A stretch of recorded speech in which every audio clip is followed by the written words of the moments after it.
এবং সব থেকে উত্তম পথ এবং উত্তম কথা কি হতে পারে তাদের মাধ্যমে আমাদেরকে শিক্ষা দিয়েছেন। তাই আমরা সেই সত্তার প্রশংসা করি, আমরা বলি আলহামদুলিল্লাহ। সালাতু ওয়া সালাম প্রিয় নবী মুহাম্মদুর রাসূলুল্লাহ সাল্লাল্লাহু আলাইহি ওয়াসাল্লামের প্রতি এবং সমস্ত নবী এবং রাসূলগণের প্রতি যারা আমাদের জন্য হিদায়াতের পথ নিয়ে পৃথিবীতে এসেছিলেন এবং যাদের পথ ছিল সবথেকে উত্তম পথ। বিশেষ করে আমাদের নবী মুহাম্মদুর রাসূলুল্লাহ সাল্লাল্লাহু আলাইহি ওয়াসাল্লাম, যিনি সবথেকে শ্রেষ্ঠ পথ আমাদের জন্য এনেছিলেন এবং আমাদের জন্য অনেক কল্যাণকর কিছু উপদেশ তিনি রেখে গেছেন, যেগুলোকে আমাদেরকে অনুসরণ করতে বলা হয়েছে। আজকে রাসূলুল্লাহ সাল্লাল্লাহু আলাইহি ওয়াসাল্লামের সেই শিক্ষণীয় কিছু বাণী থেকে একটি হাদিস আপনাদের কাছে পেশ করা হবে, যেটা হবে আজকের খুতবার বিষয়। তা আমরা সেই রাসূলের প্রতি সালাত এবং সালাম পাঠ করি। আমরা বলি আল্লাহুম্মা সাল্লি ওয়া সাল্লিম ওয়া বারিক আলা নবিয়িকা মুহাম্মদ। কোরআনে আল্লাহ সুবহানাহু ওয়া তাআলা আমাদেরকে জানিয়েছেন যে প্রত্যেক যুগেই আল্লাহ কাউকে না কাউকে নবী বা রাসূল হিসেবে প্রেরণ করেছেন এবং সেই নবী এবং রাসূলগুলোর মধ্য থেকে কতকের উপরে ভিন্ন ভিন্ন মর্যাদাবান করেছে এবং আমাদেরকে শিক্ষা দেওয়া হয়েছে যে আমরা যেন সমস্ত নবী রাসূলের প্রতি ঈমান আনি, কারো মধ্যে যেন আমরা তফাত না করি।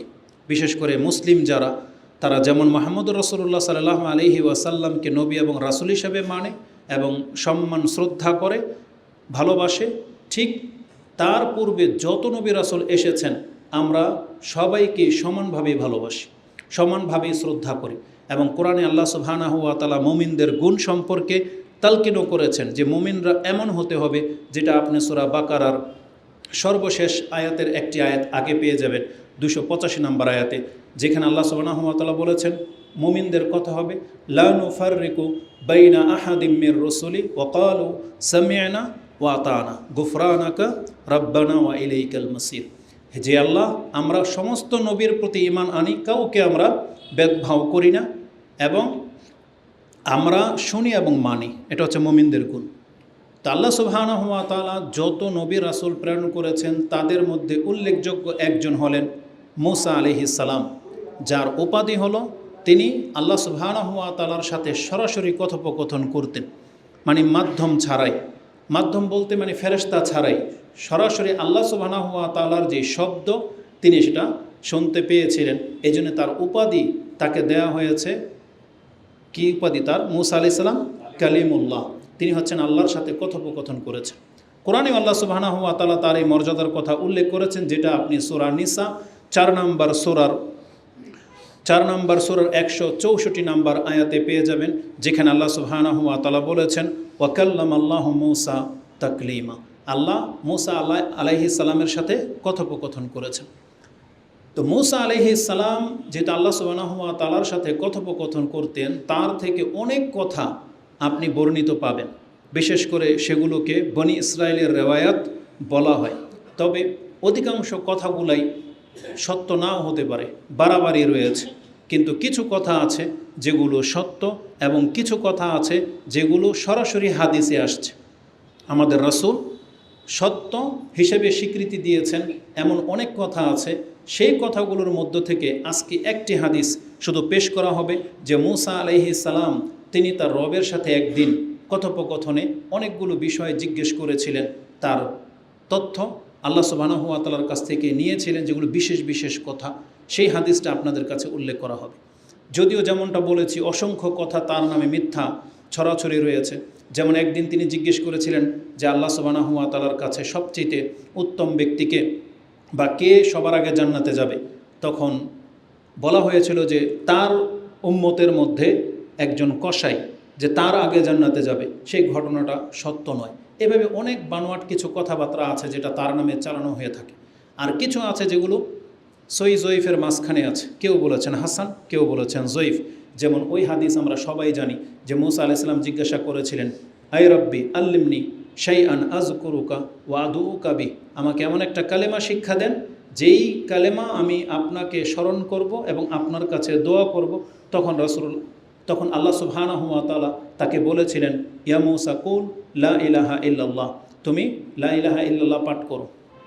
তখন মুসা আলাইহিস সালাম বলেছিলেন, কুল্লু ইবাদুকা ইয়াকুলুনা হাযা, এটা তো আপনার সমস্ত বান্দাই এই একই তসবিহ জপে বা এইভাবে আপনাকে ডাকে, আমার জন্য খাস কি? তখন আল্লাহ সুবহানাহু ওয়া তাআলা বলেছিলেন, লাউ আন্না সামাওয়াতিস সাব'i ওয়াল আরদিনা ফি কিফা ওয়া লা ইলাহা ইল্লাল্লাহ ফি কিফা মালাত বিহিন্না লা ইলাহা ইল্লাল্লাহ। যে মুসা, তুমি এটাকে হালকা মনে করলে, যদি 7 আকাশ এবং 7 জমিন এক পাল্লায় দিয়ে দেওয়া হয়, আর আরেক পাল্লায় যদি এই শুধু লা ইলাহা ইল্লাল্লাহ কালেমাটাকে রেখে দেওয়া হয়, মালাত বিহিন্না লা ইলাহা ইল্লাল্লাহ, তাহলে 7 আকাশ 7 জমিনের এত ওজন হয় নাই যে কালেমা লা ইলাহা ইল্লাল্লাহটাকে হালকা করে দিতে পারে। তার মানে এতটা পাওয়ারফুল এই জিকির।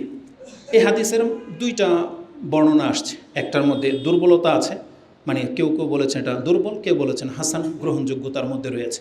তো এমন অসংখ্য কথা মুসা আলাইহিস সালাম থেকে বর্ণিত, তা আজকে যেটা গ্রহণযোগ্য এমন একটা হাদিস আমি আপনাদের কাছে উল্লেখ করি। হাদিসটি মূলত রয়েছে সাহিহ ইবনে হিব্বানে এবং অন্যান্য ইমাম বাইহাকির কিছু কিছু কিতাবে রয়েছে, এবং নাসিরউদ্দিন আলবানী সিলসিলা আল হাদিসা সাহিহার মধ্যে 3350 এটাকে হাসান বলেছেন, এবং শোয়েব আল আরনাউত রাহিমাহুল্লাহ তিনিও এটাকে হাসান বলে উল্লেখ করেছেন। হাদিসটা হলো এই যে, আন আবি হুরায়রাতা আন রাসূলিল্লাহি সাল্লাল্লাহু আলাইহি ওয়াসাল্লাম আন্নাহু ক্বাল সাআলা মূসা রাব্বাহু আন সিত্তি খিসাল। আবু হুরায়রা রাদিয়াল্লাহু তাআলা আনহু বর্ণনা করেছেন যে রাসূলুল্লাহ সাল্লাল্লাহু আলাইহি ওয়াসাল্লাম তিনি এমনটা বলেছেন যে মূসা আলাইহিস সালাম তিনি একদিন তার রবকে 6টা বিশেষ বিষয় জানতে চেয়েছিলেন, এবং তিনি এটা ধারণা করেছিলেন কানা ইয়াজুন্নু আন্নাহা লাহু খালিসাতান, এটা তার জন্য খালেস মানে খাস বিশেষ বিশেষ কিছু তথ্য। ওয়াসাবিয়াতু লাম ইয়াকুন মূসা ইউহিব্বুহা, আর 7 নম্বরটা তিনি এটা নিজের জন্য পছন্দ করেছেন, আর 7 নম্বরটা তিনি নিজের জন্য পছন্দ করেননি, অপছন্দ করেছিলেন। সেই 7টা বিষয়, তার মধ্যে 6টা বিষয় যেটা নিজের জন্য পছন্দ করেছেন সেগুলো কি তিনি জিজ্ঞেস করেছিলেন, ইয়া রাব্বি আইয়ু ইবাদিকা আতকা, আপনার বান্দাদের মধ্যে সবথেকে বেশি পরহেজগার বা তাকওয়াবান ব্যক্তি কে, কাকে গণ্য করা হবে? তখন আল্লাহ সুবহানাহু ওয়া তাআলা জবাবে বলেছিলেন, আল্লাজি ইয়াজকুরু ওয়ালা ইয়ানসা, যেই ব্যক্তি আমাকে স্মরণ রাখে, স্মরণ করে, আমাকে ভুলে যায় না, এই ব্যক্তি হবে সবচেয়ে বেশি তাকওয়াবান ব্যক্তি বলে গণ্য হবে। তিনি জিজ্ঞাসা করেছিলেন, আইয়ু ইবাদিকা আহাদা, আপনার কোন বান্দা সবচেয়ে বেশি হেদায়েত প্রাপ্ত বলে গণ্য হবে? আল্লাহ সুবহানাহু ওয়া তাআলা তারা জবাবে বলেছিলেন, আল্লাজি ইয়াতবাউল হুদা, যেই ব্যক্তি আমি যে হিদায়াত নাজিল করেছি এই হিদায়াতের অনুসরণ যেই ব্যক্তি করে সেই ব্যক্তিকে সবচেয়ে বেশি হিদায়াত প্রাপ্ত ব্যক্তি বলা হবে। কালা আইয়ু ইবাদিকা আহকুম, কোন ব্যক্তিকে সবচেয়ে বড় হাকিম বিচারক মানা হবে?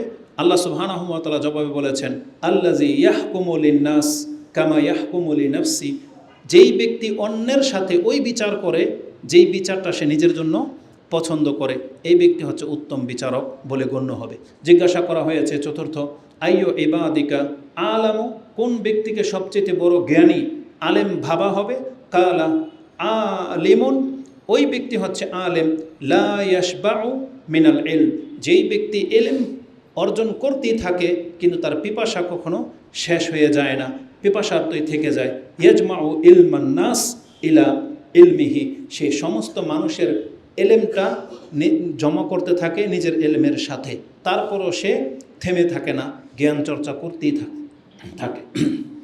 তাকে জিজ্ঞাসা করা হয়েছে, আইয়ু ইবাদিকা আ'আজ্জু, কোন ব্যক্তি সব থেকে বেশি শক্তিশালী বা ক্ষমতাসীন গণ্য করা হবে? কালা আল্লাজি ইজা কাদারা গাফারা, ওই ব্যক্তিকে সবচেয়ে শক্তিশালী সবল ধরা হবে যেই ব্যক্তির ক্ষমতা থাকা সত্ত্বেও অন্যকে ক্ষমা করে দেয়, আঘাত করে না, এই ব্যক্তিকে শক্তিশালী ভালো বলা হবে। সুম্মা কালা আইয়ু ইবাদিকা আগনা, কোন ব্যক্তি সবচেয়ে ধনী বলে গণ্য হবে? কালা আল্লাজি ইয়ারদা বিমা ইউতা, ওই ব্যক্তি সবচেয়ে ধনী বলে গণ্য হবে যাকে যতটা দেওয়া হয়েছে বা যে যতটা প্রাপ্ত হয়েছে তাতেই সে সন্তুষ্ট, নিজেকে যথেষ্ট মনে করে, এই ব্যক্তিকে সবচেয়ে বেশি ধনী ব্যক্তি বলে গণ্য করা হবে। তারপরে সর্বশেষ তাকে জিজ্ঞাসা করা হয়েছে, ফা আইয়ু ইবাদিকা আফকারা, আর কোন ব্যক্তি সবচেয়ে ফকির বলে গণ্য হবে? আল্লাহ সুবহানাহু ওয়া তাআলা জবাব দিয়েছেন, কালা সাহিবুন মানকুস, ওই ব্যক্তি যেই ব্যক্তির মাঝে সবসময় ঘাটতি দেখতে পায়, তাকে যতই দেওয়া হোক না কেন তারপরেও তার মধ্যে ঘাটতি দেখতে পাওয়া যায়। এই 7টা প্রশ্ন মুসা আলাইহিস সালাম করেছিলেন, এই শেষের প্রশ্নে এসে রাসূলুল্লাহ সাল্লাল্লাহু আলাইহি ওয়াসাল্লাম মুখ খুললেন এবং তিনি তার পক্ষ থেকে আমাদেরকে বললেন, ওয়াকাল রাসূলুল্লাহ সাল্লাল্লাহু আলাইহি ওয়াসাল্লাম লাইসাল গিনা আন জাহারিন ইন্নামাল গিনা গিনান নাফস। নিশ্চয়ই প্রকাশ্যভাবে ধন সম্পত্তি পেয়ে যাওয়াটা এটাকে ধনী বলে না, বরং যেই ব্যক্তি অন্তর থেকে ধনী এটাই হচ্ছে ধনী হওয়া। যে ব্যক্তি অন্তর থেকে প্রশান্ত ফিল করে এটাই হচ্ছে ধনী হওয়া। তারপর রাসূল সাল্লাল্লাহু আলাইহি ওয়াসাল্লাম বলেছেন, ওয়াইজা আরাদাল্লাহু বিআবদিন খায়রান জাআলা গিনাহু ফি নাফসিহি ওয়াতকাহু ফি সাদরিহি ওয়াইজা আরাদাল্লাহু বিআবদিন শাররান জাআলা ফাকরাহু বাইনা আইনাইহি। আল্লাহ যে ব্যক্তির জন্য কল্যাণ চান তার আল্লাহ সুবহানাহু ওয়া তাআলার ধনী হওয়াটা এটা তার অন্তরের মধ্যে বসিয়ে দেন এবং তাকওয়াটা তার কলবের মধ্যে আল্লাহ সুবহানাহু ওয়া তাআলা গেঁথে দেন। আর যেই ব্যক্তির জন্য আল্লাহ কল্যাণ চান না, অসন্তুষ্টি থাকেন বা যেই ব্যক্তিকে আল্লাহ পছন্দ করে না, সেই ব্যক্তির চোখের সামনে সব সময় দরিদ্রতাকে আল্লাহ সুবহানাহু ওয়া তাআলা জাগিয়ে রাখেন। এটা রাসূল সাল্লাল্লাহু আলাইহি ওয়াসাল্লাম থেকে বলা হয়েছে। তাহলে এই ছিল হাদিস, যেটা সাহিহ ইবনে হিব্বানে ৬২১৭ এবং সিলসিলা আল হাদিসা সাহিহার মধ্যে ৩৩৫০ আপনি পেয়ে যাবেন। তাহলে এটা একটা হাদিস, যে হাদিসের মধ্যে ৬টা অত্যন্ত গুরুত্বপূর্ণ বিষয় উল্লেখ করা হয়েছে, যেটা সংক্ষিপ্ত পরিসরে আপনাদের কাছে হাকিকত কিছু তুলে ধরি যে এটা কোরআন হাদিসের সাথে কতটা মিল। তার এই কথাটা যে আল্লাহ সুবহানাহু ওয়া তাআলার পক্ষ থেকে তিনি প্রাপ্ত হয়েছিলেন। তার প্রথম প্রশ্ন ছিল, আইয়ু ইবাদিকা আতকা, যে আল্লাহ আপনার বান্দাদের মধ্য থেকে সবচেয়ে তাকওয়াবান পরহেজগার ব্যক্তি কাকে গণ্য করা হবে? আল্লাহ সুবহানাহু ওয়া তাআলা জবাবে কি দিয়েছিলেন? আল্লাযী ইয়াযকুর ওয়ালা ইয়ানসা, যেই ব্যক্তি আল্লাহকে স্মরণ করে, আল্লাহর জিকির করে, আল্লাহকে ভুলে যায় না, এই ব্যক্তি হচ্ছে সবচেয়ে বেশি তাকওয়াবান ব্যক্তি। এটা তার পক্ষ থেকে শিক্ষা দেওয়া হয়েছে। আল্লাহ সুবহানাহু ওয়া তাআলা বলেছেন, যেই ব্যক্তি আল্লাহকে স্মরণ করে সে হচ্ছে তাকওয়াবান ব্যক্তি। এর সত্যতা কোরআনের মধ্যে রয়েছে। আপনি সেই আয়াতের তাফসিরে পেয়ে যাবেন, যেটা সূরা বাকারার মধ্যে আছে, যে আল্লাহ বলেছেন, ফাজকুরুনি আযকুরুকুম, তোমরা আমাকে স্মরণ করো আমি তোমাদেরকে স্মরণ করব। এই আয়াতের তাফসিরে পেয়ে যাবেন এই সম্পর্কে বিস্তারিত কথা। আর তাকওয়ার ব্যাখ্যাটা আপনি পেয়ে যাবেন সূরা আলে ইমরান ৩ নম্বর সূরার ১০২ নম্বর আয়াতে, যেখানে আল্লাহ বলেছেন, ইয়া আইয়ুহাল্লাযীনা আমানুত্তাকুল্লাহা হাক্কা তুকাতিহ। এই আয়াতের তাফসিরে আব্দুল ইবনে মাসউদ প্রখ্যাত মুফাসসির, তার থেকে একটা হাদিস আসার আপনি পেয়ে যাবেন। তিনি তাতে উল্লেখ করেছেন যে কালা রাসূলুল্লাহ সাল্লাল্লাহু আলাইহি ওয়াসাল্লাম ইত্তাকুল্লাহ হাক্কা তুকাতিহ, এর মানে হলো আই ইউতা ওয়ালা ইউসা, আই ইউতা ওয়ালা ইউসা।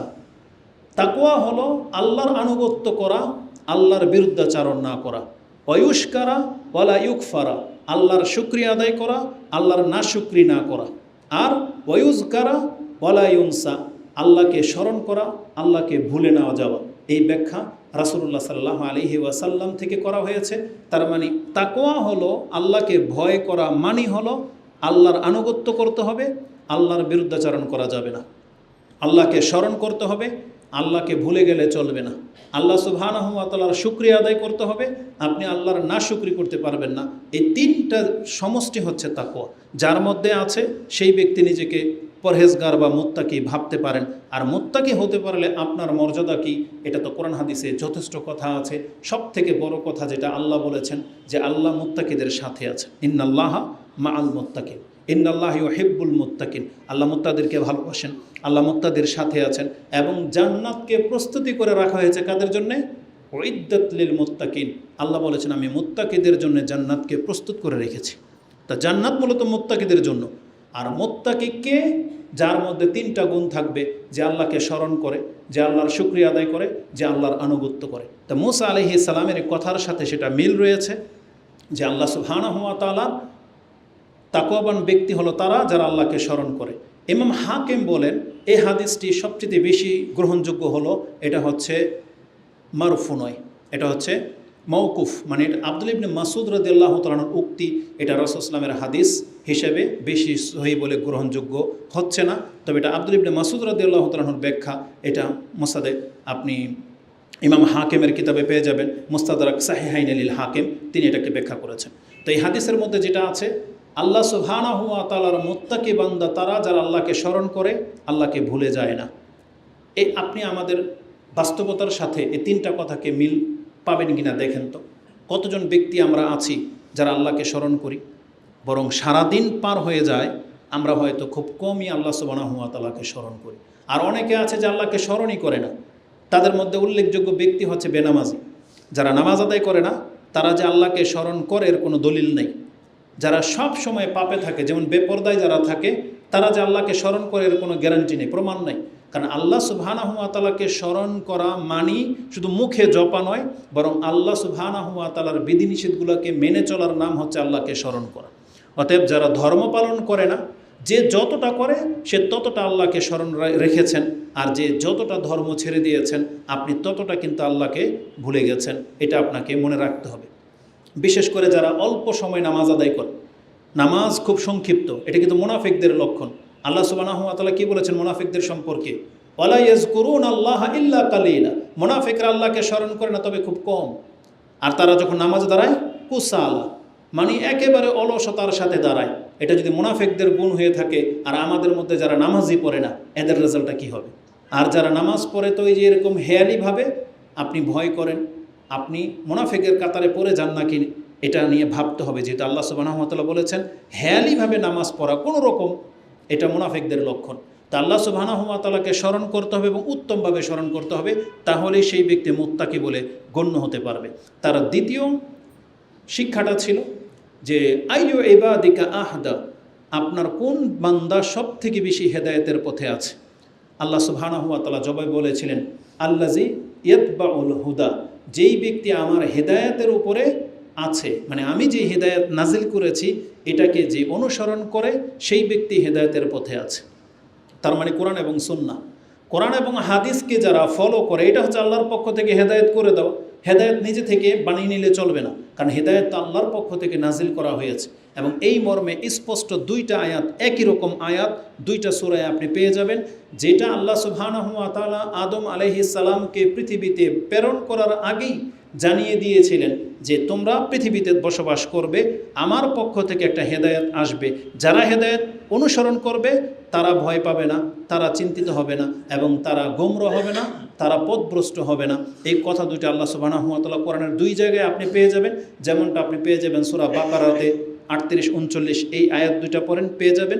এবং রয়েছে সূরা তাহা 20 নম্বর সূরার 123 নম্বর আয়াতে, যেখানে আল্লাহ সুবহানাহু ওয়া তাআলা বলেছেন কালা ইহবিতা মিনহা জামিয়া, তোমরা উভয় এখান থেকে নেমে যাও, বা'দুকুম লিবাদিন আদু। সেখানে জিন এবং ইনসান দুইটা জাতি ছিল, তাদেরকে বলে দেওয়া হয়েছে তোমরা পৃথিবীতে বিচরণ করো, তোমরা একে অপরের শত্রু।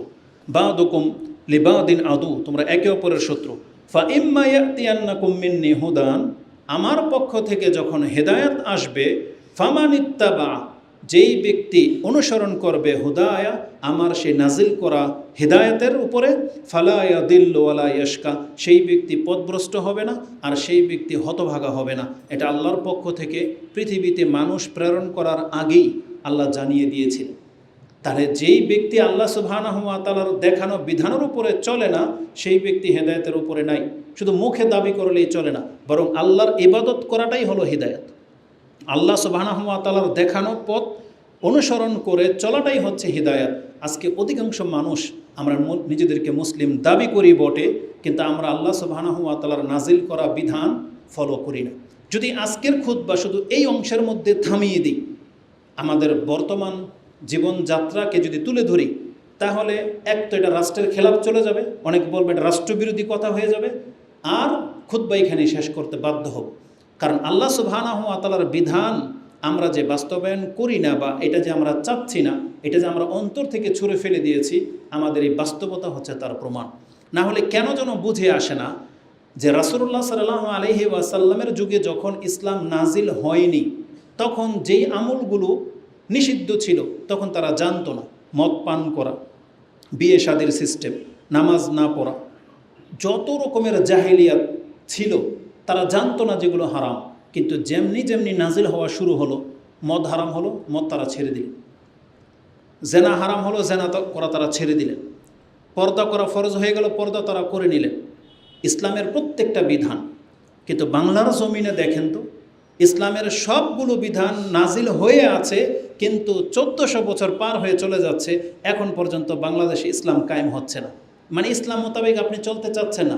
এখনও সুদের বিরুদ্ধে বক্তব্য দিতে হয়, নেশার বিরুদ্ধে বক্তব্য দিতে হয়, জেনার বিরুদ্ধে বলতে হয়। আর সবচেয়ে বড় ব্যাপার হলো, যেটা প্রকাশ্য আমাদেরকে নিষেধ করে দেওয়া হয়েছে, জ্ঞানীদেরকে এটা মাথায় নেওয়া উচিত ছিল যে রাসূল সাল্লাল্লাহু আলাইহি ওয়াসাল্লাম বলেছেন, যেই জাতির নেতৃত্ব দেবে নারী, সেই জাতি কোনোদিন নিরাপত্তা পাবে না। অথচ আমাদের বাংলাদেশের স্বাধীন হওয়ার পর থেকে যত বছর কেটেছে, তার মধ্যে অধিকাংশ সময় ক্ষমতায় বসে আছে নারী, কিন্তু পুরুষদের কারো কোনো মাথা ব্যথা নেই। না কোনো হুজুরদের মাথা ব্যথা আছে, না কোনো পুরুষদের মাথা ব্যথা আছে।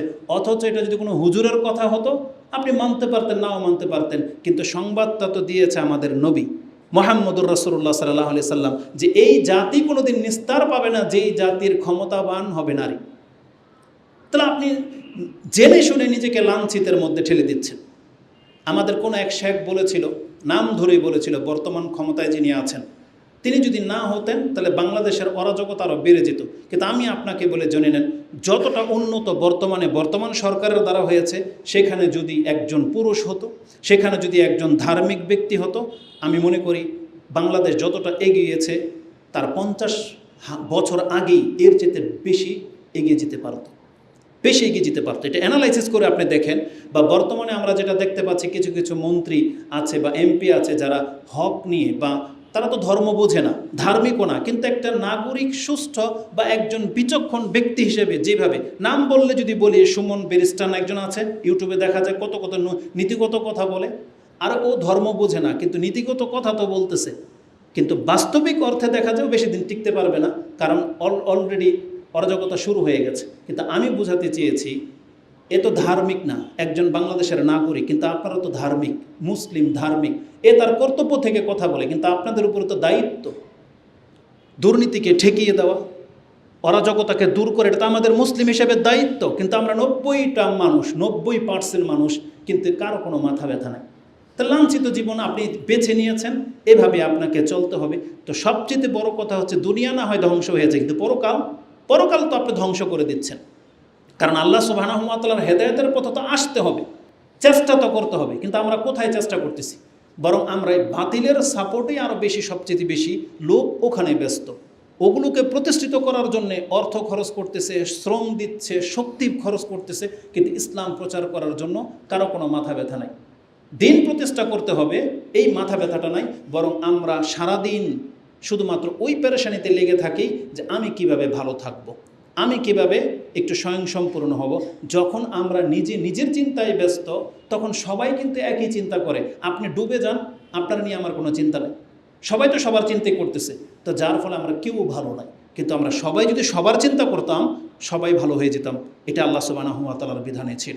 তা আল্লাহ সুবহানাহু ওয়া তাআলা বলতেছেন, শুধু এই রাজনীতির একটা প্রেক্ষাপট আমি বললাম, ব্যক্তিগত জীবনে ধর্ম, যেমন সালাত, 5 ওয়াক্ত নামাজ, মাত্র বাংলাদেশের জরিপ অনুযায়ী, মানে সৌদি আরবের, আমি সেটা শুনেছিলাম 2008 বা 2006, যে পৃথিবীতে মানুষ কতটুকু নামাজ পড়ে, আপনি আশ্চর্য হয়ে যাবেন। পরিসংখ্যান বলতেছে 5 ওয়াক্ত নামাজই বাংলাদেশে মাত্র 2%, 98 জন লোক নামাজ পড়েন। আর সৌদি আরবে জানেন, আপনি আরও আশ্চর্য হয়ে যাবেন, তাদের জরিপ বলতেছে 5 ওয়াক্ত নামাজ পড়ে সৌদি আরবে মাত্র 5% লোক 5 ওয়াক্ত নামাজি। সৌদি আরবের যেখানে ফতুয়া বোর্ডের ফতুয়া হলো বেনামাজি মুসলমানই না, সেখানে তাদের আলেমদের জরিপ হলো মাত্র 5% মুসলিম 5 ওয়াক্ত সালাত আদায় করে, বাকি 95% তারা বেনামাজির কাতারে পড়ে আছে। আর বাংলাদেশে 98% বেনামাজির কাতারে পড়ে আছে। সিগারেটের একটা পরিসংখ্যান শুনলাম, বলতেছে বাংলাদেশ এত দরিদ্র রাষ্ট্র হওয়া সত্ত্বেও সেখানে 78% লোক সিগারেট খায়, 78%। আর আরব দেশে 95% লোক সিগারেট খায়, মহিলা পুরুষ মিলে 90-এর উপরে তারা সিগারেট খায়। আর বাংলাদেশ, তারা কথাটাকে এভাবে বলেছিল, তারা তো পয়সালা রাষ্ট্র, যে বলতেছে বাংলাদেশ নাম নিয়েই বলছে এটা দরিদ্র রাষ্ট্র। একজন আরেকজনকে জিজ্ঞেস করতেছে, আপনার কি মনে হয় তারা কত % লোক সিগারেট খায়? বলছে কত হবে, কিছু লোক হবে। বলছে 78% লোক তারা সিগারেট খায়, বিড়ি সিগারেট সাথে জড়িত। তাহলে এটাই তো অহংকার। যারা অভাবী দরিদ্র, সেই দেশের মানুষ হারাম দিকে টাকা সবচেয়ে বেশি খরচ করতেছে, তাহলে এটাই তো অহংকারের প্রমাণ। তা আল্লাহ সুবহানাহু ওয়া তাআলা আমাদেরকে হেফাজত করুন, আমিন। বলতে গেলে অনেক কথা, সেগুলো আপনারা জানেন, কিন্তু কথার প্রেক্ষিতে এতটুকু বললাম, আমাদেরকে সচেতন হওয়া উচিত। এই যে দুর্যোগ যখন আসে, আমরা তখন হয়তো একবার করে ইস্তেগফার, আস্তাগফিরুল্লাহ পড়ি। যাদের উপর দিয়ে ঝড় বাতাস যায়, তারা হয়তো চিৎকার করে লা ইলাহা ইল্লাল্লাহ বলতেছে, কিন্তু তারপরে ঝড় থেমে গেলে বরং কিছু মানুষ তো এমনও আছে যেই অন্ধকারকে রাসূলুল্লাহ সাল্লাল্লাহু আলাইহি ওয়াসাল্লাম ভয় পেতেন, কিন্তু ওটা আমাদের জন্য এখন রোমান্টিক দৃশ্য হয়ে যায়। তারা গিয়ে সেলফি তোলে, ওই অন্ধকারের দৃশ্য মানে উঠায় যে কত রোমান্টিক নাকি ওই জায়গাটা, অথচ যেই অন্ধকারকে রাসূলুল্লাহ সাল্লাল্লাহু আলাইহি ওয়াসাল্লাম ভয় পাইতেন, কিন্তু আমরা ভয় পাচ্ছি না। আমাদের অন্তর থেকে আল্লাহ সুবহানাহু ওয়া তাআলার পাকড়াবার ভয় যেন উঠে গেছে।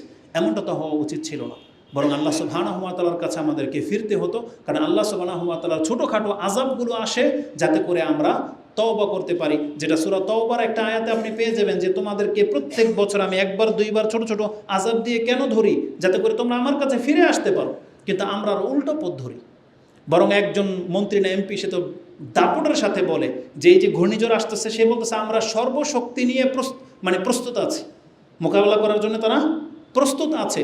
তাহলে ঘূর্ণিঝড় এসে তো চলে গেল, যা ক্ষয়ক্ষতি হওয়ার তো হয়ে গেল, তো তার প্রস্তুতি কি করলো, উপকার কি করলো আপনাকে? এটাকে প্রস্তুতি বলে?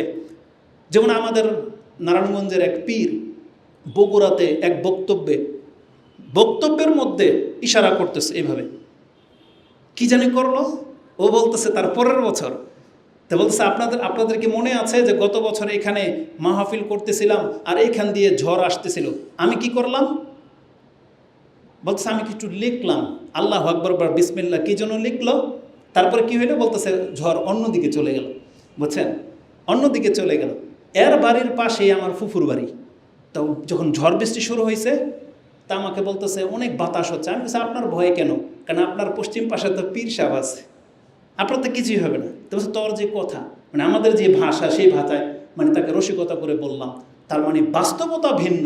সে তার এলাকাকে বাঁচাতে পারে না, কিন্তু বগুড়া গিয়ে সে হাতে লেখা তুফান সরাই দেয়। তাহলে এমন ব্যক্তিদের তো মন্ত্রী করা উচিত ছিল। সে যদি বলতো যে আমি সর্বশক্তি নিয়ে প্রস্তুত আছি, কিন্তু কিছুই করতে পারে না। কেন এই বাড়াবাড়ি কথা আল্লাহর সাথে?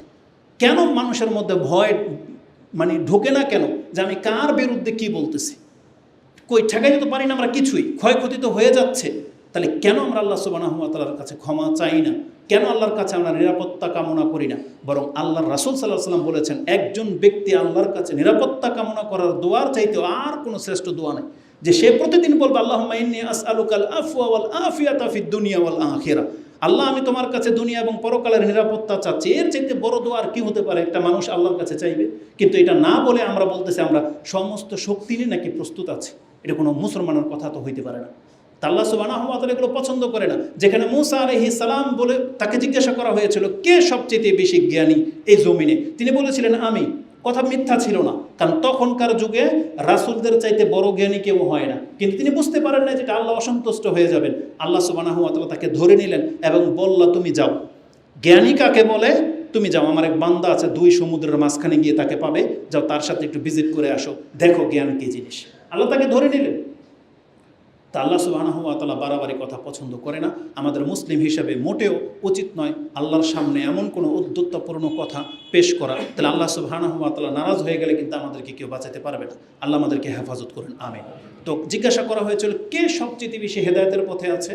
আল্লাহ বলেছিলেন যেই ব্যক্তি আমার নাজিলকৃত হিদায়াত মেনে চলে, এই ব্যক্তি হচ্ছে হিদায়াতের পথে আছে। আল্লাহ সুবহানাহু ওয়া তাআলাকে তৃতীয়ত জিজ্ঞাসা করা হয়েছিল আইয়ু ইবাদিকা আহকুম, কোন ব্যক্তিকে সবচেয়ে ভালো বিচারক হিসেবে গণ্য করা যেতে পারে, কার ইনসাফটা ভালো? আল্লাহ সুবহানাহু ওয়া তাআলা জবাব দিয়েছিলেন আল্লাযী ইয়াহকুমু লিন-নাস কামা ইয়াহকুমু লিনাফসি। ওই ব্যক্তি ভালো নীতিগত বা বিচারক হিসেবে গণ্য হতে পারে যে মানুষের সাথে ওই বিচার করে যেই বিচার সে নিজের জন্য পছন্দ করে। তার মানে একজন ব্যক্তির সাথে সে এমন কোনো অনৈতিক কোনো সিদ্ধান্ত চাপাই দিতে পারে না যেটা তার নিজের জন্য সে কোনোদিন পছন্দ করবে না। তাহলে এটা কোনো বিচারকের বৈশিষ্ট্য হতে পারে না, এটা কোনো নীতির বৈশিষ্ট্য হতে পারে না। এটা আপনি প্রত্যেক ব্যক্তি যিনি সংসারের দায়িত্বশীল আছেন, যিনি স্কুল মাদ্রাসার প্রতিষ্ঠানের দায়িত্বশীল আছেন, বা কোনো কোম্পানির মালিক হতে পারেন, বা কোনো বিচারপতি হতে পারেন, এটা সবার জন্য, দেশের আইন যারা পরিচালনা করে তাদের জন্য হতে পারে যে বিচার ওইভাবে সাজাইতে হবে যেটা ন্যায়সঙ্গত হয়। তার মানে নিজের জন্য পছন্দ করা মানে কি? যাতে আপনি জুলমের শিকার না হন, বাড়াবাড়ি যাতে না হয়ে যায়, এটাই তো সবাই পছন্দ করে। তাহলে আপনি যখন বিচার করবেন সেটা ঠিক তাই যেন হয়, অন্যের উপরে যেন বাড়াবাড়ি না হয়ে যায়, জুলুম যেন না হয়ে যায়, শিথিলতা যেন না থাকে, ন্যায্য বিচার যেন হয়।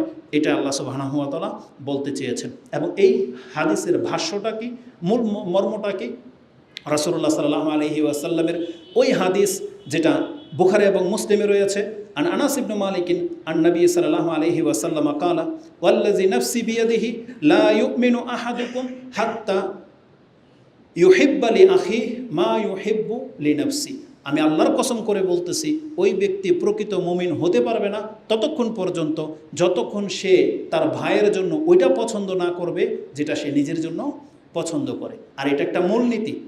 ইমাম আবু দাউদ রাহিমাহুল্লাহ তার কিতাবে বলেছিলেন যে 4টা হাদিসকে যেই ব্যক্তি তার জীবনের পুঁজি করে নিতে পারবে তার জন্য যথেষ্ট হয়ে যাবে। তার একটা হচ্ছে এটা, সেটা কি, যে সে অন্যের জন্য ওটাই পছন্দ করে যেটা সে নিজের জন্যই পছন্দ করে। তাহলে যারা এইভাবে বিচার করে চলে তারা উত্তম বিচারক বলে গণ্য হবে।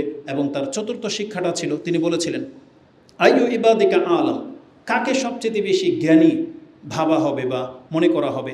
আল্লাহ সুবহানাহু ওয়া তাআলার পক্ষ থেকে বলা হয়েছিল আলিমুন, ওই আলেম লা ইয়াশবাউ মিনাল ইলম, যেই ব্যক্তি শুধু ইলম অর্জন করতেই থাকে কিন্তু তার পিপাসা দূর হয় না।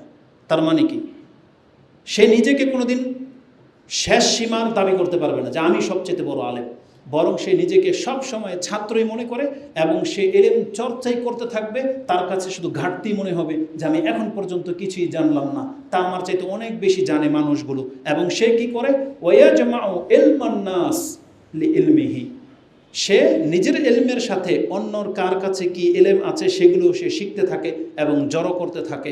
এই ব্যক্তিকে আলেম বলে গণ্য করা যেতে পারে। এটা আল্লাহ সুবহানাহু ওয়া তাআলা শিক্ষা দিয়েছেন। পঞ্চম ব্যক্তি বলা হয়েছে সবচেয়ে শক্তিশালী কাকে, ক্ষমতাবান কাকে মনে করা হবে। কালু ফাআইয়ু ইবাদিকা আ'আজ্জু, কাকে সবচেয়ে বেশি পাওয়ারফুল ব্যক্তি মনে করা হবে। কালা আল্লাযী ইজা কাদারা গাফারা, এমন ব্যক্তি যে তার সামনের ব্যক্তিকে সে এখন আঘাত করতে সক্ষম, তার শক্তি আছে, সে সামর্থ্যবান, কিন্তু গাফারা, সে তাকে ক্ষমা করে দিল। রাস্তাঘাটে আমাদের সাথে এমন হয়, কিন্তু আপনি এই দৃশ্যটা দেখতে পাবেন যানবাহনের সাইডে বসলে, যে মোটরসাইকেলওয়ালারা রিক্সাওয়ালার সাথে কি করে, সিএনজিওয়ালারা রিক্সাওয়ালার সাথে কি করে, প্রাইভেটওয়ালারা সিএনজির সাথে কি করে, বাসওয়ালারা প্রাইভেট কারের সাথে কি করে, মানে বড়রা ছোটোর সাথে কি করে, এটা আপনি রাস্তায় বের হলে একটু দেখতে পাইবেন যে কার চোখ মুখ কেমন হয়ে যায়, দেখতে পাবেন আপনি। কিন্তু আল্লাহ সুবহানাহু ওয়া তাআলা কি বললেন, না ক্ষমতা ভালো দেখেই যে তুমি প্রয়োগ করবার তুমি শক্তিশালী এটা না, বরং যেই ব্যক্তি একটা থাপ্পড় দেওয়ার ক্ষমতা আছে, একটা গালি দেওয়ার ক্ষমতা আছে, তাকে ধরার ক্ষমতা আছে, কিন্তু কিছুই করলো না, ক্ষমা করে দিল, এই ব্যক্তি হচ্ছে ক্ষমতাবান। যেই ব্যক্তি নিজের রাগকে কন্ট্রোল করতে পারে, ক্ষমতা থাকা সত্ত্বেও প্রয়োগ করে না, সেই ব্যক্তিকে ক্ষমতাবান ব্যক্তি হিসেবে গণ্য করা হবে। আর জেনে নেন, এটা অনেক বড় একটা গুণ। মানুষ যদি মানুষকে ক্ষমা করতে শিখে, সে আল্লাহর ক্ষমা পেয়ে যাবে। আর এই সম্পর্কে একটা বিধানই আছে, একটা চমৎকার একটা বিধান। আপনি সেটা সূরা নূর 24 নম্বর সূরার 22 নম্বর আয়াত যদি পড়েন, তাহলে আপনি পেয়ে যাবেন একটা চমৎকার ঘটনা আছে। তার আগে আপনি একটা মর্যাদার কথা বলি। কোরআন হাদিসের মর্যাদার কথা রয়েছে, যেই ব্যক্তি মানুষকে শাস্তি দেওয়ার বিনিময়ে ক্ষমা করতে পারে, এটা অনেক মহৎ একটা গুণ। এটা ওই আয়াতের মধ্যে আছে যেখানে আল্লাহ বলেছেন উইদ্দাত লিল মুত্তাকিন, আমি জান্নাতকে প্রস্তুত করে রেখেছি মুত্তাকিদের জন্য। কারা তারা? সেই মুত্তাকিরা কারা? আল্লাযীনা ইউনফিকুনা ফিস সাররাই ওয়াদ দাররা, যারা আল্লাহ সুবহানাহু ওয়া তাআলার রাস্তায় খরচ করে, সে ভালো থাকলেও খরচ করে, মন্দ থাকলেও, তার মানে সচ্ছল অবস্থায়ও করে, কঠিন অবস্থায় থাকলেও সে খরচ করতেই থাকে, নিজেকে থামিয়ে রাখে না। দাররা ওয়াল কাযিমিনাল গায়যা ওয়াল আফিনা আনিন নাস, এবং যেই ব্যক্তি রাগকে খেয়ে ফেলে, মানে রাগকে সে গিলে ফেলতে পারে, প্রকাশ করে না, ও আফিনা আনিন নাস, এবং মানুষকে ক্ষমা করতে পারে, এমন ব্যক্তিদের জন্য জান্নাতকে প্রস্তুত করে রাখা হয়েছে। আল্লাহু ইউহিব্বুল মুহসিনিন, আর আল্লাহ এমন সৎকর্মশীল ব্যক্তিদেরকে ভালোবাসেন। তাহলে আল্লাহ সুবহানাহু ওয়া তাআলা বলতে চাচ্ছেন, মুত্তাকিদের একটা গুণ হলো সে রাগকে কন্ট্রোল করে, দমন করে ফেলে এবং মানুষকে ক্ষমা করতে পারে। এটা অনেক বড় একটা গুণ, এবং যেটা করতে পারে তাকে সবচেয়ে বেশি শক্তিশালী যোদ্ধা বলা হয়েছে, সে হচ্ছে মুজাহিদ। এবং বলেছিলাম যে আল্লাহ সুবহানাহু ওয়া তাআলার ক্ষমা নিহিত আছে। মানুষকে যদি কেউ ক্ষমা করে এই আশায় যে আল্লাহ আমাকে ক্ষমা করুক, তাহলে নিঃসন্দেহে সে আল্লাহর পক্ষ থেকে ক্ষমা পেয়ে যাবে। এই সম্পর্কে যেটা বলতে চেয়েছিলাম, একটা ঘটনা রয়েছে, সেটা আপনারা জানেন। আয়েশা রাদিয়াল্লাহু তাআলা আনহার সাথে ঘটেছিল। মক্কার মুনাফিকরা তাকে অপবাদ দিয়েছিল। তাদের মধ্যে কিছু অবুঝ মুসলিমরাও ছিলেন, তার মধ্যে একজন ছিলেন মিস্তাহ। তিনি আবু বকর রাদিয়াল্লাহু তাআলা আনহুর ছত্রছায়ায় ছিলেন, মানে আবু বকর তার পরিবারটাকে একবার প্রথম থেকেই চালাতেন, খরচ দিতেন। এই মিস্তার পুরো পরিবারটাকে আবু বকর চালাতেন। কিন্তু মুনাফিকদের কারণে সে ভুলবশত সেও মুনাফিকদের দলে অন্তর্ভুক্ত হয়ে আয়েশা রাদিয়াল্লাহু তাআলা আনহাকে অপবাদ দেওয়ার অন্তর্ভুক্ত হয়ে গেলেন। যখন এই কথা আবু বকর রাদিয়াল্লাহু তাআলা জানলেন যে মিস্তা পর্যন্ত এই দলের অন্তর্ভুক্ত, তখন তিনি আল্লাহর কসম করে বলতেছেন, আমি মিস্তাকে আর এক ঢুক পানিও দেব না। যখন তিনি এইভাবে আল্লাহর নামে কসম খেয়ে মিস্তাকে এক ঢুক পানিও না দেওয়ার সিদ্ধান্ত নিলেন, তার প্রেক্ষিতেই এই আয়াতটা নাজিল হয়েছে বলে তাফসীর কারগণ উল্লেখ করেছেন। সেটা আপনি সূরা নূরের 24 নম্বর, সূরার 22 নম্বর আয়াতে পেয়ে যাবেন। আল্লাহ বলেছেন সচ্ছল ব্যক্তিদের এমনটা বলা উচিত নয় যে আমি একে খাদ্য দেব না, পানি দেব না, বরং তাদেরকে দিয়ে যাওয়াই উচিত। তারপরে আল্লাহ বলতেছেন ফি সাবিলিল্লাহ ওয়ালিয়াফু ওয়ালিয়াসফাহু, তাদের উচিত ক্ষমা করা এবং প্রশস্ত থাকা। আলা তুহিব্বুন, তারপর আল্লাহ বলছেন আলা তুহিব্বুন আইয়াগফির আল্লাহু লাকুম, আল্লাহ তোমাদেরকে ক্ষমা করে দেখ, এটা কি তোমরা চাও না? এটা আল্লাহ বলতেছেন। মানে আল্লাহ প্রথম বলছেন তোমার উচিত ক্ষমা করে দেওয়া, নিজেকে প্রশস্ত রাখা। তুমি কি চাও না যে আল্লাহ তোমাকে ক্ষমা করে দেখ? আল্লাহু গফুরুর রহিম, আল্লাহ হচ্ছেন ক্ষমাশীল এবং দয়াবান। এই আয়াত যখন আবু বকর রাদিয়াল্লাহু তাআলার কানে গেল যে আল্লাহ এই কথা বলেছেন যে তুমি কি চাও না আল্লাহ তোমাকে ক্ষমা করে দেখ, এই আয়াত শোনার সাথে সাথে আবু বকর তিনি তার কসমকে ভেঙে দিলেন এবং বললেন আমি মিস্তাকে যেভাবে দিতাম ওইভাবে দিয়ে যাব, কেন আমি আবু বকর পছন্দ করি যে আল্লাহ আমাকে ক্ষমা করে দেখ। আল্লাহ যদি আমাকে ক্ষমা করে দেয় আমিও মিস্তাকে ক্ষমা করে দিলাম। এত বড় অপবাদ দেওয়ার পরেও যখন আল্লাহর ক্ষমার কথা আসছে তিনি সেই দিকে ঝুঁকে গেলেন যে আল্লাহর ক্ষমাটা সবচেয়ে বড়। এজন্য যদি আমরা জানতে পারি যে এই কাজটা করলে আল্লাহর ক্ষমা রয়েছে, মুসলিমদের উচিত সেই পথ ধরে নেয়া, সেই কাজে অংশ নেয়া। কিন্তু যখনই আমরা এই সমস্ত ইসলামিক কোনো কাজের কথা বলি, মসজিদ বানানোর কথা বলি, মাদ্রাসার কথা বলি, ওয়াজ মাহফিলের কথা বলি, দার্সের কথা বলি, মানে ইসলামিক যতগুলো কাজ আছে যখন আপনার কাছে তুলে ধরি যে এর মধ্যে আল্লাহর ক্ষমা আছে, কিছু মানুষ আছে নাক ছিটকায় না। এমন হওয়া উচিত না। আপনি যত বড় ব্যক্তি হয়ে যান না কেন, আল্লাহর অনুগ্রহের কথা যখনই আসবে আপনার মধ্যে নমনীয়তা নিয়ে আসতে হবে। আপনি কি জানেন আইয়ুব আলাইহিস সালাম তাকে আল্লাহ পরীক্ষা করেছিলেন কিভাবে? তিনি বাদশাহ ছিলেন, তারপরেও একদিন তিনি গোসল করছিলেন, তখন পতঙ্গ মানে পঙ্গপাল উপর থেকে ঝরছিল, আর সেগুলো ছিল স্বর্ণের, মানে এগুলো ধরলে স্বর্ণ, মরে পড়ে থাকবে স্বর্ণের। তখন আইয়ুব আলাইহিস সালাম না আইয়ুব আলাইহিস সালাম তখন তিনি তার কাপড় পরিধেয় বস্ত্র উলঙ্গ তিনি খুলে ওগুলোর মধ্যে ওই স্বর্ণের পঙ্গপাল কুড়াচ্ছিলেন। আল্লাহ সুবহানাহু ওয়া তাআলা তাকে ওহী করলেন যে আমি কি তোমাকে অমুখাপেক্ষী বানাই নাই? এগুলো তোমার কোনো প্রয়োজন নাই। তখন তিনি বলেছিলেন আল্লাহ যখন আপনি অনুগ্রহ করতে চেয়েছেন আমি আপনার অনুগ্রহ থেকে মুখ কীভাবে মুখ ফিরাই? হতে পারে আমি বাদশাহ, কিন্তু আপনার পক্ষ থেকে যখন এটা আমাকে দেওয়া হয়েছে আমি কিভাবে এর থেকে মুখ ফিরাই? তার মানে তিনি পরীক্ষায় পাশ করেছিলেন। এই জন্য আপনি যত বড় ক্ষমতাবান, যত বড় কোটিপতি আপনি হয়ে যান না কেন, যখন আল্লাহর পক্ষ থেকে কোনো মেসেজ আসবে উচিত আপনি নিজেকে নত করে ফেলেন। যেমন এই জুমার দিনে জুমার খুতবা চালু হয়ে গেছে, আপনি এমপি মন্ত্রী এখানে অনেক কেউ থাকতে পারেন, কিন্তু আপনার অনেক বড় পদ যদি আপনাকে মসজিদে আসতে বাধা দেয়, এই জুমার খুতবায় যদি আসতে আপনার লেট হয় বা আপনি যদি না আসেন সেই কারণে যে আমি এত বড় একজন ব্যক্তি কিভাবে আমি গিয়ে এখন তাদের সাথে গিয়ে নামাজ পড়ি, তাহলে জেনেন না আপনি পরীক্ষায় ফেল করে ফেলবেন। কিন্তু আপনি যদি এত পাওয়ারফুল ব্যক্তি হওয়া সত্ত্বেও ভুলে যান, জুমার দিনে যদি তাড়াতাড়ি আসেন, প্রথম কাতার যদি আপনি নিয়ে নিতে পারেন, আপনি হলেন সেই ব্যক্তি যে ব্যক্তি আল্লাহর পরীক্ষায় হয়তো পাশ করতে পারে। কারণ আল্লাহ এমন ব্যক্তিদেরকে পছন্দ করে। তা আল্লাহ সুবহানাহু ওয়া তাআলা আমাদেরকে পরীক্ষা করে থাকেন। তো বলা হয়েছে যে কোন ব্যক্তি সবচেয়ে শক্তিশালী, বলা হয়েছে যেই ব্যক্তির প্রহার করার ক্ষমতা আছে তারপর মানুষকে ক্ষমা করতে পারে, এই ব্যক্তি হচ্ছে সবচেয়ে শক্তিশালী। আমরা আল্লাহর কাছে দোয়া করি আল্লাহ তুমি আমাদেরকে তাদের অন্তর্ভুক্ত করো, আমিন। খুব দ্রুত বলে দিই, ষষ্ঠ যে বিষয়টা আল্লাহ সুবহানাহু ওয়া তাআলার কাছে তিনি জানতে চেয়েছিলেন, তিনি বলেছিলেন আইয়ু ইবাদিকা আগনা, কোন ব্যক্তিকে ধনী বলা হবে? আমাদের সমাজে তো আমরা প্রাচুর্যবান ব্যক্তিদেরকে বেশি পছন্দ করি বা তাদেরকে সম্মান দিতে শিখেছি বা আমরা করে থাকি, কিন্তু কোন ব্যক্তি সে? কিন্তু বাহ্যিকভাবে আমরা দামি কোনো গাড়ি থেকে নামলে তাকে যতটা রেসপেক্ট করি, কিন্তু একজন দাতা উদার মনওয়ালাকে কিন্তু আমরা ওইভাবে রেসপেক্ট করি না। কারণ আমরা রেসপেক্ট করি পোশাক দেখে, চেহারা দেখে, গেট আপ দেখে।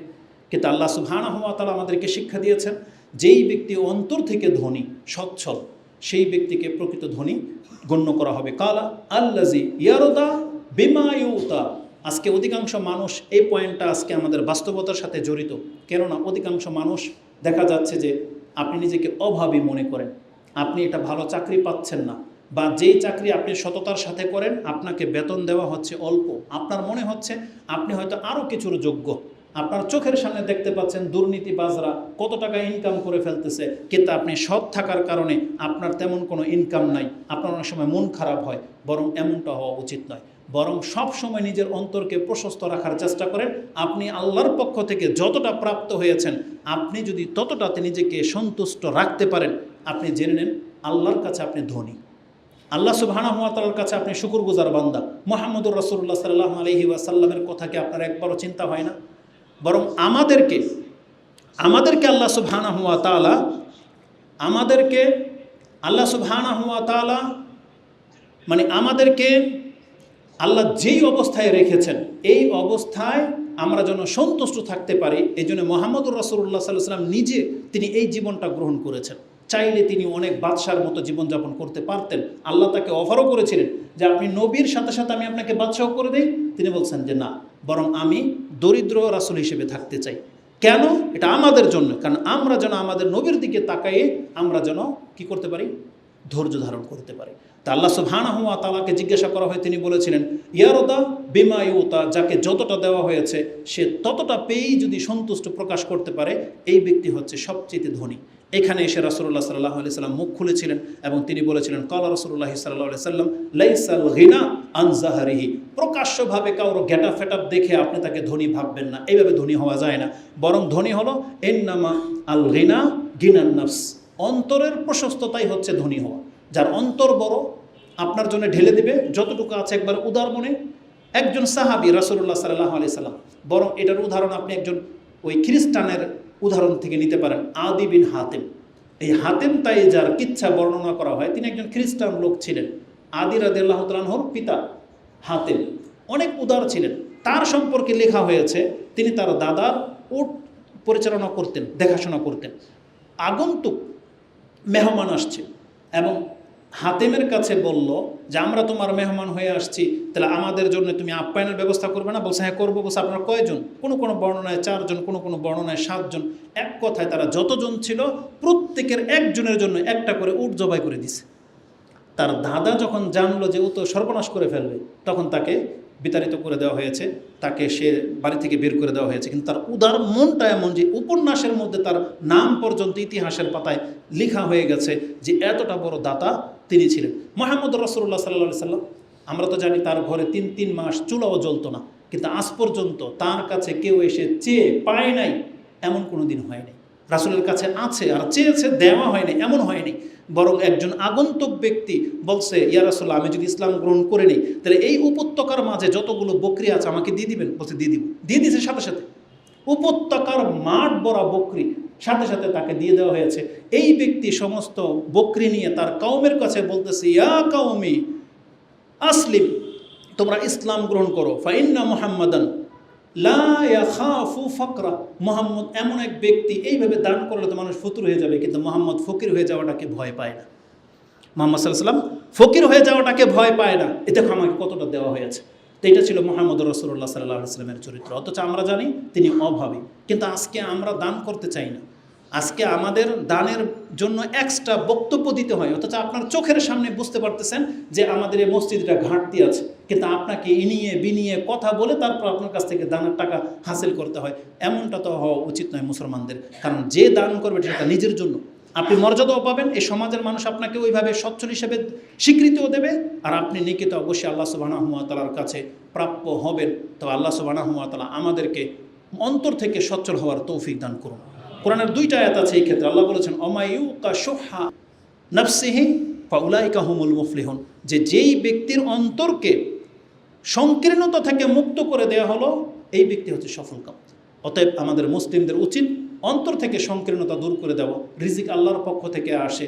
আল্লাহ সুবহানাহু ওয়া তাআলা কাউকে কুড়িপুতি করেছে, আপনাকে আমাকে করেনি, কিন্তু আপনার আমার অবস্থানে থেকে আমরা যদি আল্লাহ সুবহানাহু ওয়া তাআলার সন্তুষ্টি প্রকাশ করি, এটা আমাদের কাছে অনেক বড় ব্যাপার। কারণ রাসূলুল্লাহ সাল্লাল্লাহু আলাইহি সাল্লাম বলেছেন ইন্নাল্লাহা ইযা আরাদাল্লাহু বিআবদিন খায়রান, আল্লাহ যদি কোনো ব্যক্তির জন্য কল্যাণকর কিছু চান, জাআলা গিনাহু ফি নাফসিহি, আল্লাহ তার অন্তরের মধ্যে সচ্ছলতা ঢুকিয়ে দেন। তার মানে সে নিজেকে সব সময় অভাব মুক্ত মনে করবে, যতটুকু আছে যথেষ্ট মনে করবে। আর যদি আল্লাহ সুবহানাহু ওয়া তাআলা কোনো ব্যক্তির জন্য অকল্যাণ কিছু চান, ওয়াইজা আরাদাল্লাহু বিআবদিন শাররান জাআলা ফাকরাহু বাইনা আইনাই, সে কত কোটিপতি হয়ে যাক কিন্তু তার চোখের সামনে সবসময় তার অভাবী ঘাটতি সে দেখতে পাবে। এজন্য মুসলিমদের এমনটা হওয়া উচিত নয়, যেটা আজকে আমাদের কাছে অনেক প্রশ্ন আসে, অনেক বেশি পেরেশানি কিছু মানুষ, তার নাকি পেরেশান লেগেই আছে, তার নাকি অভাব পুরো হয় না, এটা ঘাটতি সেটা ঘাটতি, অনেক কিছু করে ফেলতেছে।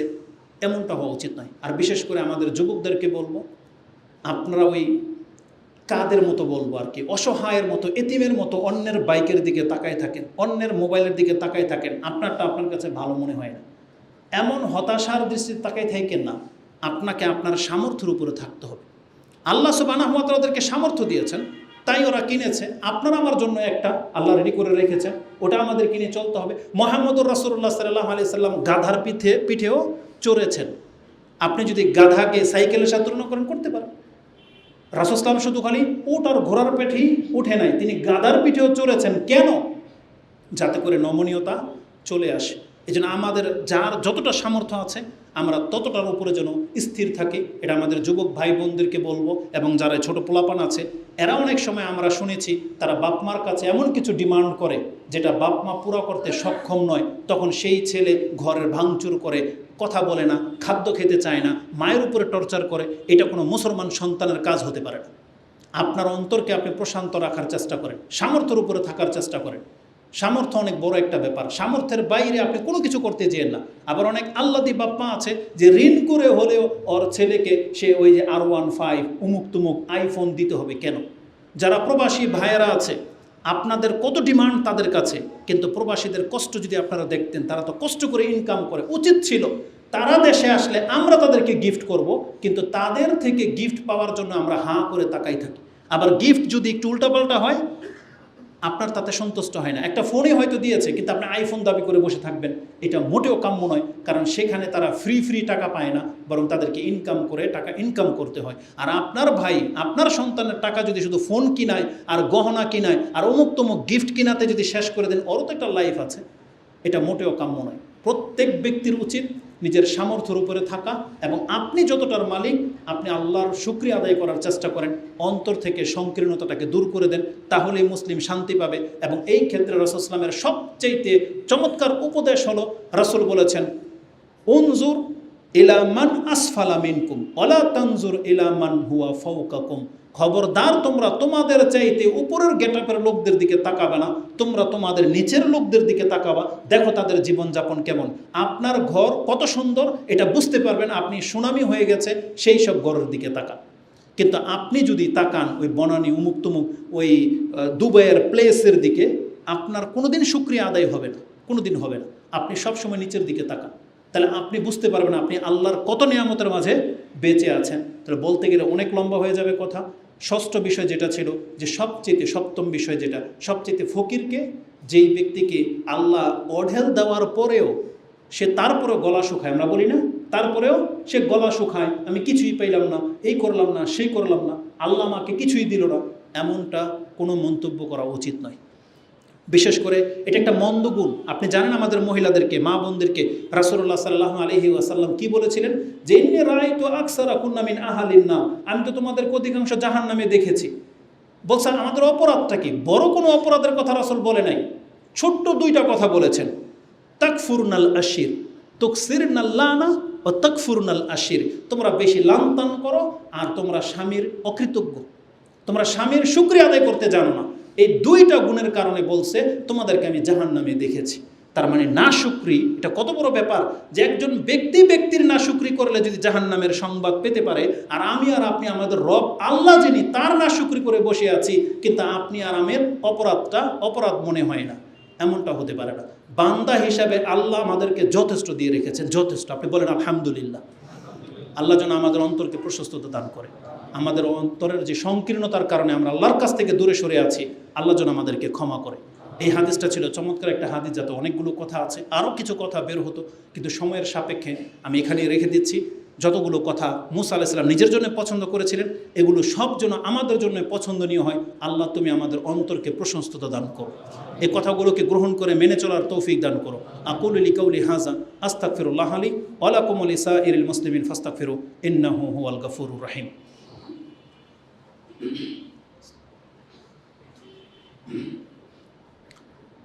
আলহামদুলিল্লাহ ওয়াসসালাতু ওয়াসসালামু আলা রাসূলিল্লাহ আম্মা বাদ। আল্লাহ সুবহানাহু ওয়া তাআলার প্রশংসা, যিনি আমাদেরকে হেদায়েতের উপরে রেখেছেন, অনেক ক্ষয়ক্ষতির মাঝেও তিনি আমাদেরকে সুস্থ রেখেছেন, নিরাপত্তায় রেখেছেন। আমরা আল্লাহ সুবহানাহু ওয়া তাআলার কাছে দোয়া করি, আল্লাহ তুমি আমাদের বাংলাদেশকে নিরাপত্তা দিয়ে দাও। যেভাবে তুমি সৌদি আরবকে নিরাপত্তা দিয়েছ, প্রশান্তির জায়গা করেছো, আল্লাহ মুসলিম রাষ্ট্র হিসেবে তুমি আমাদেরকেও নিরাপত্তা দিয়ে দাও। আমাদেরকেও স্বয়ংসম্পূর্ণ করো, আমাদেরকে উত্তম রিজিকের ব্যবস্থা করে দাও, এবং প্রতিবেশী পার্শ্ব যে কোনো শত্রু থেকে আল্লাহ তুমি আমাদেরকে হেফাজত করো, এবং আমাদেরকে ঐক্যবদ্ধ হওয়ার তৌফিক দান করো। আমাদের মুসলিমদেরকে ইসলামের পথে ফিরে আসার তৌফিক দান করো। আমাদের মধ্যে যারা আমরা পেরেশানিতে আছি, অসুস্থজনিত কারণে ভুগতেছি, অভাবে আছি, আল্লাহ আমাদের জীবনের সব ঘাটতিগুলোকে আল্লাহ তুমি পুরা করে দাও। আমাদের অন্তরের মধ্যে আল্লাহ তুমি প্রশস্ততা দান করো, এবং আমরা যেন তোমার বান্দা হয়ে তোমার সাথে সাক্ষাৎ করতে পারে আল্লাহ তুমি কবুল করো। আমাদেরকে সেই পথেই পরিচালিত করো যেমন তুমি আমাদেরকে মুসলিম করে সৃষ্টি করেছ। আমরা যেন তোমার সাথে মুসলিম হয়েই সাক্ষাৎ করতে পারি, আল্লাহ তুমি কবুল করো। আমিন ইয়া রাব্বাল আলামিন। সুবহানাকাল্লাহুম্মা রাব্বানা বিহামদিকা আশহাদু আল্লা ইলাহা ইল্লা আনতা আস্তাগফিরুকা ওয়া আতুবু ইলাইক। আসসালামু আলাইকুম ওয়া রাহমাতুল্লাহি ওয়া বারাকাতুহু।